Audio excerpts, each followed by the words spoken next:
जय श्री राम। आज के अंक में आप सबका स्वागत है। आज का अंक में हम रामचरितमानस का हम अब शुरू करते हैं। सबसे पहले हम भगवान श्री राम और माता सीता और सभी देवी देवताओं का चरण वंदन करते हैं, सभी का आह्वान करते हैं और हम शुरू करते हैं। जैसा कि पिछले भाग में हमने पेज नंबर 41 पढ़ा था 41, तो आज हम पेज नंबर 42 पढ़ेंगे 42। तो जैसा कि आपको पता है कि पिछले अंक का हमने जहाँ से ख़त्म किया उसका अंतिम हमको पढ़ना चाहिए, तो पहले हम उसका अंतिम पेज नंबर 41 का अंतिम पढ़ेंगे श्लोक। राम सुखंठ विभीषण दो राखे शरण जान सबको, राम गरीब अनेक नेवाजे लोक वेद बर बिरद विराज। अब हम शुरू करते हैं पेज नंबर बालकांड का पेज नंबर 22। चलिए शुरू करते हैं। इसके हिंदी में अर्थ भी जानेंगे हम।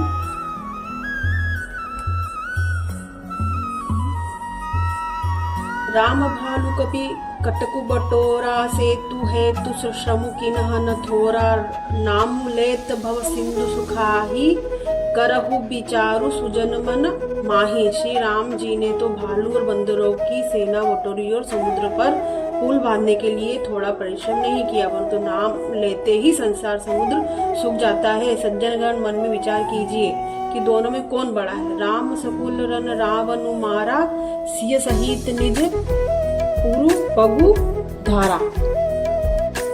राजा राम अवध रजधानी, गावत गुण सूर मुनि बर बानी, सेवक सुमिरत मानु सप्रीति, बिनु श्रम प्रबल मोह दलु जीती, फिरत स्नेहु मगन सुख अपने, नाम प्रसाद सोच नहीं सपने। हिंदी में इसका अर्थ जानेंगे। श्री रामचंद्र जी ने कुटुंब सहित रावण को युद्ध में मारा, तब सीता सहित उन्होंने अपने नगर अयोध्या प्रवेश किया।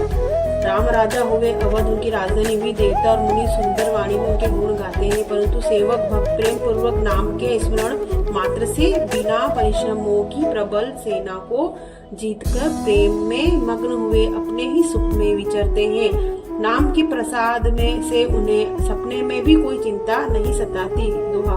ब्रह्म राम ते नामु बड़ बर दायक बरदानी, रामचरित सतकोटि मह लिय महेश जी जानी। इस प्रकार नाम निर्गुण ब्रह्म और सगुण राम दोनों से बड़ा है। यह वरदान देने वालों को भी वर देने वाला है। श्री शिव जी ने अपने हृदय में यह जानकर ही 100 करोड़ रामचंद्र चरित्र में से इस राम नाम को सार रूप में चुनकर ग्रहण किया है। मास परायण पहला विश्राम पेज नंबर 42।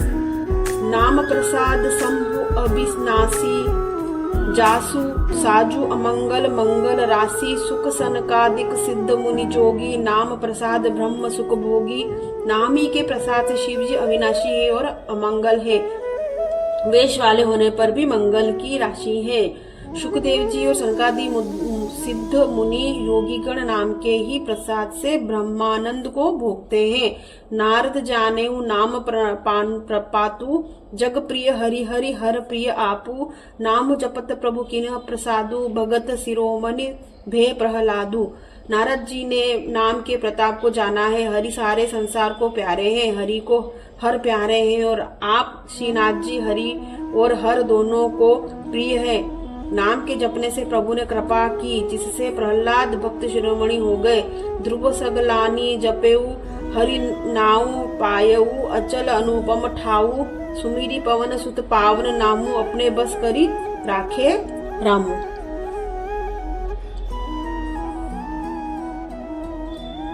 ध्रुव जी ने ग्लानि से विमाता के वचनों से दुखी होकर सकाम भाव से हरि नाम को जपा और उसके प्रताप से अचल अनुपम स्थान ध्रुव लोक प्राप्त किया। हनुमान जी ने पवित्र नाम का स्मरण करके राम जी को अपने वश में कर रखा है। अपितु अजामिलु गजु गनी गाऊ, भय मुकुट हरि नाम प्रभाऊ, कहो कहाँ लगी नाम बढ़ाई, रामु न सकही नाम गुण गाई। नीच अजामिल गज और गणिका वेश्या भी श्री हरि के नाम के प्रभाव से मुक्त हो गए हैं। मैं नाम की बड़ाई कहाँ तक कहूँ, राम के नाम के गुणों को नहीं गा सकते। दोहा। कलयुग में राम नाम का कल्पतरु मनचाहा पदार्थ देने वाला और कल्याण का निवास, मुक्ति का घर है, जिसको स्मरण करने से भाव सा निकृष्ट तुलसीदास तुलसी के समान पवित्र हो गया। चहु जुग तीनी काल तिहु लोका, भय नाम जपी जीव बिसोका, वेद पुराण संत मत एहु, सकल सुकृत फल राम सनेहु। केवल कलयुग की बात नहीं है, चारों युगों में, तीनों कालों में और तीनों लोकों में नाम को जपकर जीव शोक रहित हुए हैं। वेद पुराण और संतों का मत यही है कि समस्त पुण्यों का फल श्री राम जी में या राम नाम में प्रेम होना है। ध्यान प्रथम जुग मुख विधि दूजे, द्वापर परितोषत प्रभु पूजे, कली केवल मल मूल मलीना, पाप पयोनिधि जनमन मीना। हिंदी में इसका अर्थ जानेंगे। पहले सत्य युग में ध्यान से, दूसरे त्रेता युग में यज्ञ से और द्वापर में पूजने से भगवान प्रसन्न होते, परंतु कलयुग केवल पाप की जड़ और मलिन है। इसमें मनुष्य का मन पाप रूपी समुद्र में मछली बन जाता है, अर्थात पाप से कभी अलग होना ही नहीं चाहता। इससे ध्यान यज्ञ पूजन नहीं बन सकते।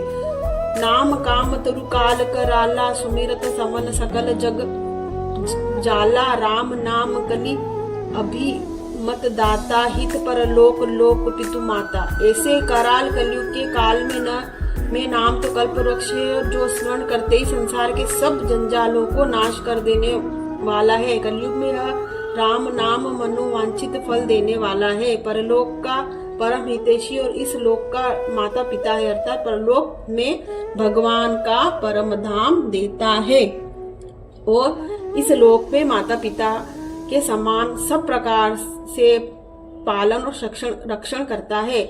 नहीं कलिकरम न भगति विवेकु, राम नाम अवलंबन एकु, काल नेमि कलि कपट निधानु, नाम सुमति समर्थ हनुमानु।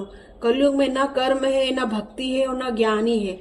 राम नाम की एक आधार है। कपट की खान कलयुग रूपी काल नेमि के मारने के लिए राम नाम ही बुद्धिमान और समर्थ हनुमान जी हैं। दोहा, राम नाम नर केसरी, कनक कपसीपु कलि काल, जापक जन प्रहलाद, जीमी पलिही दली सुरसाल। इसका हिंदी में अर्थ जानेंगे।